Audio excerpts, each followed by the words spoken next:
Well, welcome all. In December last year, I put out a video explaining my audio setup with my Zoom F6 and how I had it set up with headphones and receivers and so on. But during that time, things have changed, as they always do. Most of what I explained with the Zoom F6 still stands, but there are some subtle changes that I've done to it with regard to how I input audio with the camera to the Zoom F6 itself. Now, with the camera, I've gone away from the VideoMic NTG that I used to have attached to the side here, and what I've got in lieu is now a cheese rod that goes across from the side. At the front here, I've got a Rode Wireless Go 2 receiver that inputs audio from the two transmitters that I use for narrative work and so on. And I've got a Go 1 transmitter next to that attached to the Go 2 receiver with a double adapter. I'm not too sure if it's absolutely clear, but by doing that I'm getting audio into the camera itself directly into the XLR port from the Wireless Go 2 transmitters, plus the Go 1 transmitter is now sending a signal to the Zoom F6. So when I need to have audio that is potentially better quality, I can actually get it sent to the Zoom F6, and it gives me a little bit more ability to manage the audio if need be. Plus it allows me to attach the NTG to the Zoom F6 for ambient audio as needed. Now you'll see I've only got one receiver on the unit itself. What I'm doing at the moment is I've got one of the Go 1s attached to the camera for audio, and but normally there'd be two on there, and I'd be receiving audio in that fashion. Now, in that video that I put out in December, I showed the microphone or the headphones I should say, that I was using with the setup so I could listen to the audio, and I was using an Aventry ATX Bluetooth transmitter receiver system to send to these audio, so I could actually have it unwired. And the system works well. The Aventry transmitters are excellent. There's very low latency and good quality, good sound quality comes out of it. The problem I had was these headphones, as I noted, are very uncomfortable. They're just so uncomfortable that I ended up not using them, and they're uncomfortable because they're only about $20 a set, and I wasn't too sure whether I really needed something better, and it was a trial thing at that time. So they are what they are, and they're really not very comfortable. Now I've got a set of Sennheisers which are fully wired, but as you can probably see, the cable on this thing is like an angry eel and absolutely impossible to practically use anywhere in the field. You can connect it up and get good quality audio, but I just would not want to carry this anywhere. Plus, when you're outdoors in the summer sun and whatever, these things start to sweat incredibly, so you're very uncomfortable very quickly. So what I started looking at was using a set of earbuds, and with all the mobile phones, every unit comes with a set of earbuds, and they work, but they're really geared towards music, and the audio is just absolutely full of bass, and they're not really ideal for that. They're not overly comfortable to use, and I've got no idea what that is supposed to be. I mean, somebody got an ear up here and an ear down here, or what? Or is this supposed to be so you can share it or something? I've got no idea, but they're pretty crappy, and they're very flimsy in general, and I would hate to sort of carry these things around. They're just a useless piece of rubbish for that sort of work. So I started looking for more professional earbuds, and there are, as I found out, a type that they call IEMs, inner ear monitors. So they're very high quality things for audiophiles and so forth. And the more I searched, the more I found information about them.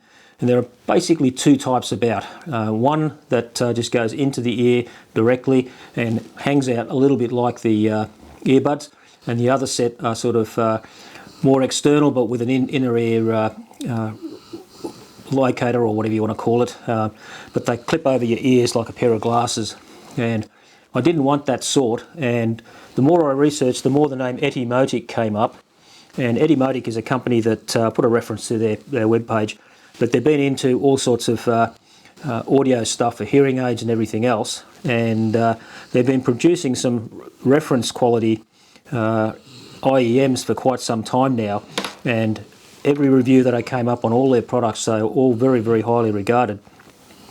And what I came across was a more recent addition to their IEMs, which is the ER2XR, which stands for the extended range.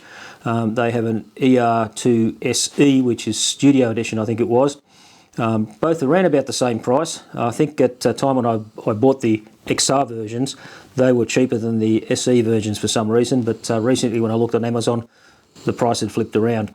But by the by, it doesn't really matter. The only difference between the SE and the XR is the XR is supposedly have a little bit more bass. You wouldn't know it if you compared it to the earbuds that I just showed. These have absolutely no bass whatsoever. But what's great about them is that they're evenly set. You can push them in your ear. Some people find these very uncomfortable and can't use them for some reason.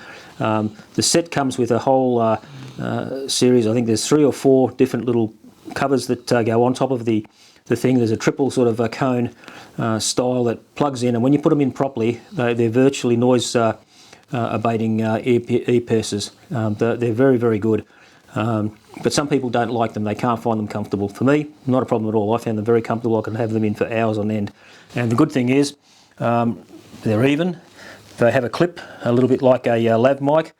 And when I connect it to my Aventry transmit or receiver, in this case, I can coil it up, just put it in my pocket, and this thing can be clipped onto shirt, lapel, whatever, and it just can hang there. It's out of the way when I need it, and if this should run out of batteries, I can connect it directly into the camera via the cable, and the audio that comes out of it when it's reading the audio from the camera and the microphones that I'm using, the lavs, extremely good, very, very good quality. I'm really surprised that I hadn't even heard of these before, but you don't know until you start sort of looking around for replacement gear. And these things are exceptional. I'm really, really surprised that something so small can actually come up with such a clean, crisp and clear sound. And some of the benefits of these particular Etymotic ones are the wires can be replaced. So if you damage one, you can get a new set of wires for it without having to replace the centerpiece, which are the dynamic microphones that are in here, or speakers, or whatever you want to call them.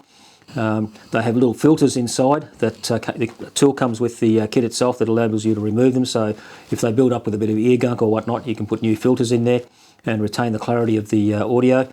And they're very sort of a relatively flat frequency response, so they're ideal for monitoring audio out in the field or whatever. I've used them to listen to some music on my computer. It goes through an amplifier and a DAC. For me, they're nowhere near as pleasant to listen to music as they are with the headphones or just the monitors that I use when I don't want to use headphones. But these aren't the best for that, as far as I'm concerned, but they are exceptional for listening to camera audio, and I'm amazed at the quality of audio that comes out of these units when you're trying to listen to what's going on when you're doing video or anything else in the field, and you just want to see, are you getting good quality audio being recorded? So these are outstanding as far as I'm concerned for that.